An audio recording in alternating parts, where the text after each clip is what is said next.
Welcome to the deep dive. Today, we're getting into something really practical. Those common little English language mistakes that, well, can sometimes trip us up. Right. Things like pronunciation, grammar mix-ups, vocabulary, the usual suspects. Exactly. And our goal here is pretty simple. Help you boost your accuracy, build that confidence. Doesn't matter if you're just starting or, really polishing your skills. These insights should be useful. It's interesting how often these slip-ups happen, even for advanced learners sometimes. Definitely. So let's dive in. Where should we start? Maybe pronunciation? That feels like a big one. Sounds good. Yeah, pronunciation pitfalls. They're common. Okay, so take a word like develop.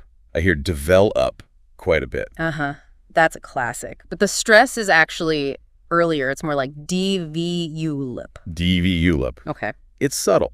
Why is that particular vowel sound, that sound, tricky? Well, it often comes down to the sounds in your first language. Right. If your language doesn't really have that weak vowel, that schwa sound, you naturally substitute something else. That makes sense. So the key is really listening, like actively listening to native speakers.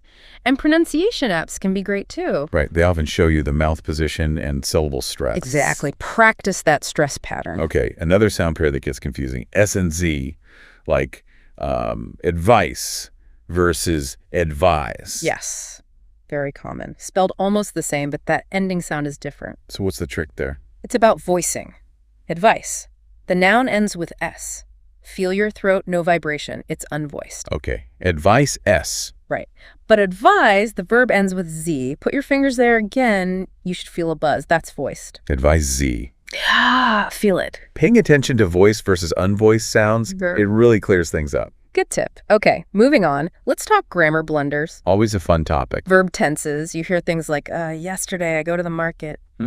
We understand the meaning, of course. But it should be went, right? Exactly.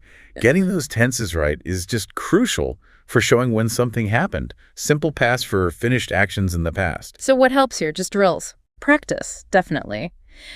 Conjugating verbs helps embed those forms. And sometimes drawing a timeline can be a really useful visual aid, especially for irregular verbs. Yeah, those are irregular ones. Okay, another grammar point, since and for. People mix these up all the time. They do. You might hear, I've lived here since 2 years. Instead of... I've lived here for 2 years. Right, so what's the quick rule? Think of it like this. Since points to a specific starting time. Like, since 2020, since last Tuesday, since 10 a.m. A point in time.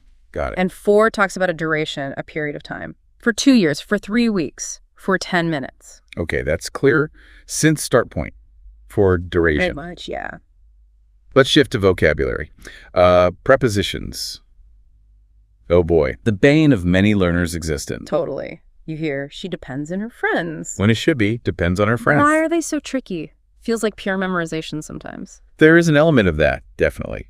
But it's often about connections. Verbs often pair up with specific prepositions like phrasal verbs or collocations. Like depend on isn't just depend plus on. Exactly. It's kind of a unit. Learning them together as chunks is usually the way to go. Listen to, look at, interested in. Okay, learning them as phrases. Good advice. What about errors from, like, direct translation? Yes.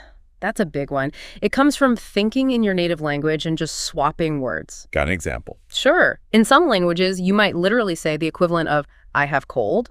But in English, you need that article, I have a cold. Right, that little A makes all the difference. It really does. And it underlines the need to try and, think directly in English as much as possible rather than translating word for word. Sentence structures vary so much. Okay, good point. Now, thinking about actual conversation. Yeah. Sometimes you hear an overuse of is and are. Especially with actions in progress. Like he is go to school now. Instead of he's going to school now, you need that ing form with to be for the present continuous. So what's the fix there? It often just comes down to reinforcing those basic sentence structures. Regular speaking practice. Focusing on getting those fundamental patterns right. Okay.